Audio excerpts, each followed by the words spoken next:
Hey there, friends, and welcome back to another 3-Minute Thoughts. My name is Derek, and in the next 3 minutes, we're going to take a look at Genesis chapters 8 through 11. All right, so this is a bit of a longer reading, but it's a cool story. This is the post-flood portion of Noah. Okay, so the floods happened. Noah and his family, along with 2 of every animal, are inside the boat, and the rain stops. All right, so Genesis 8 through 11 is going to tell us what happens after the flood, leading all the way up to this time of the event known as the Tower of Babel. We'll get to that later.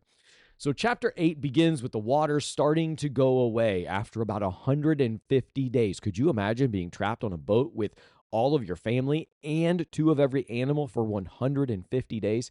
Craziness. God remembers Noah.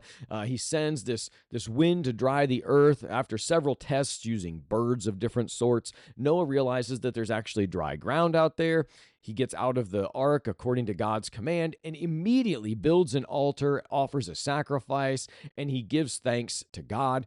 God puts this rainbow in the sky in chapter 9, which is going to be a covenant that says God is never going to end the world in the same way he did here. God is going to reaffirm his command that to multiply and fill the earth.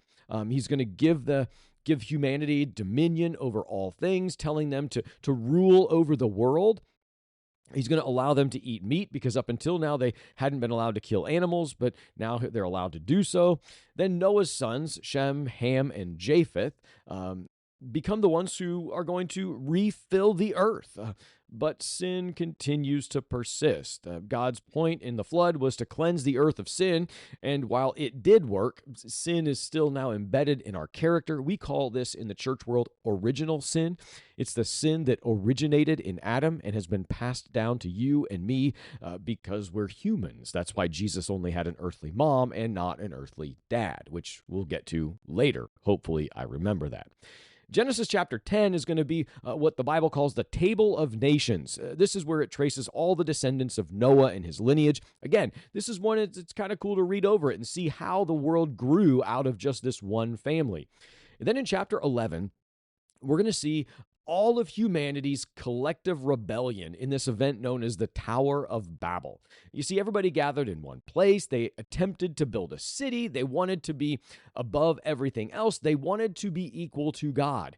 And then God intervenes. He confuses their language, sends them all over the world. And this is where the world begins to see the spread of the message of God. The people of God go to the farthest corners of the earth.